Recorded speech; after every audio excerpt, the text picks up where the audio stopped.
النهارده ان شاء الله هنتعرف على اعطال الصمام بتاع الغسالة الاوتوماتيك، هنشوف ازاي بنختبره وازاي بنعرف هو سليم ولا تالف، وهنتعرف على الاعطال المرتبطة بالصمام ده، زي ان الغسالة ما تسحبش مية او انها بتسحب مية وهي مش شغالة اساسا. يعني بفكرك إن القناة عليها قوائم تشغيل مرتبة للمبتدئين من أول الأساسيات ولحد الاحتراف في كل ما يخص الهندسة والصيانة العامة. أنا أحمد داوود، دكتور هندسة. دكتور هندسة.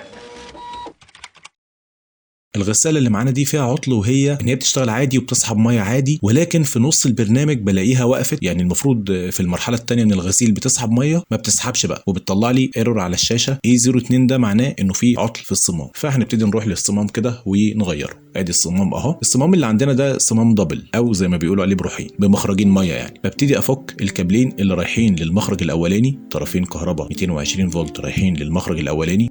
الصمام ده بيوصل له 220 فولت من البورده الالكترونيه بتاعت الغساله، بتبعت له في الوقت المحدد لسحب الميه، بتبعت له ال 220 فولت بتوعه علشان هو يسحب الميه. عايز اقول لك ان الصمام ده عباره عن ملف مغناطيسي، بحيث ان انا لما اوصل كهرباء الملف ده بيحصل فيه مجال فبيفتح وبيخلي الميه تنزل. ببتدي افك الخرطوم ده، خرطوم الميه، ميه التغذيه اللي داخله الغساله يعني، وبفك الصمام اهو. هتلاقي ان في خرطومين طالعين من الصمام، زي ما انا قلت لك الصمام ده دبل، زي ما انت شايف اهو، 2 صمام مع بعض مش صمام واحد. دول طرفين كهرباء مع طرفين كهرباء متوصلين مع بعض على التوازي. ولو عايز تعرف اكتر عن تفاصيل التوصيل التوازي والتوالي، هبقى اسيب لك فيديو كده في الديسكريبشن او في الوصف. هنا بوريك ان الصمام ده دبل بروحين، بيدخل لكل صمام من دول الكابلين الكهرباء دول.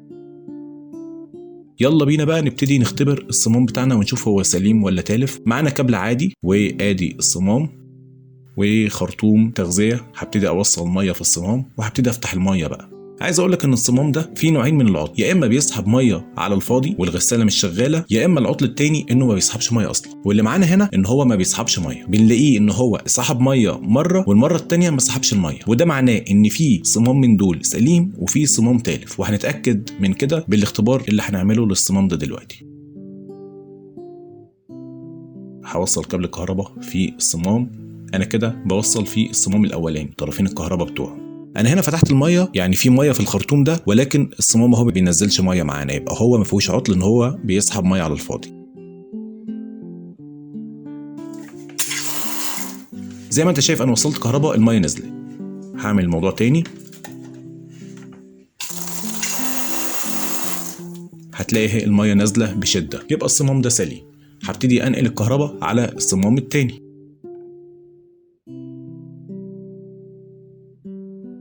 وصلت كهرباء،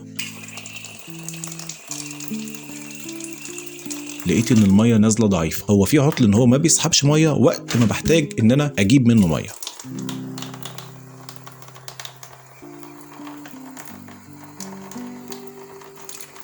يبقى معنى كده ان الصمام التاني ده هو اللي تالف. عشان كده هي بتسحب ميه مره من الاولاني، تيجي للمرحله التانيه من سحب الميه تلاقيها ما بتسحبش، مش عارف يسحب. يبقى الملف هنا اصبح ملف ضعيف، فلما بتسلط عليه الكهرباء ما بينزلش ميه. فمعنى كده الصمام التاني ده اللي انا بشاور لك عليه ده هو اللي تالف، لكن الاولاني ده سليم. هبتدي بقى اجيب صمام جديد وهركبه هو مكان الصمام القديم.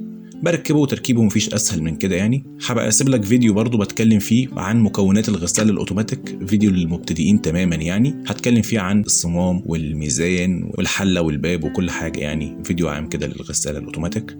انا هنا بوصل الخرطومين. المفروض الخراطيم دي اللي رايحه للحوض بتاع اللي بحط فيه مسحوق الغسيل، يعني الميه بتدخل من الصمام من هنا كده، وبعدين تمشي في الخراطيم دي تروح للحوض وتبتدي تنزل للحله. انا كده وصلت الخرطومين وبقفل عليهم بالكليبسات بتاعتهم. العمليه مفيش اسهل من كده يعني. ادي الكليبس اهو، اجيبه عند مكان التقاء الخرطوم بالصمام وبقفل كويس بالكليبس عشان ما يحصلش اي تسريب ميه. يعني بجيب الكابلات بتاعه الكهرباء. الكابلات دي جايه من البورده. الكابلات دي بتجيب 220 فولت، يعني الصمام زي ما بقول لك هو بيشتغل ب 220 فولت، عشان كده بختبره بكابل كهرباء عادي 220. وزي ما قلت لك الكابلات دي متوصله مع بعض على التوازي. وبوصل خرطوم الميه في الصمام عادي. عمليه مفيش اسهل من كده. ادي الغساله شغاله اهي والمشكله اتحلت. ارجوك ما تنساش والدي من صالح دعائك، ولو استفدت مني حاجه يا ريت تدعي ليا وليك بالصحه والستر وراحه البال والهدايه للطريق الصحيح والمستقيم.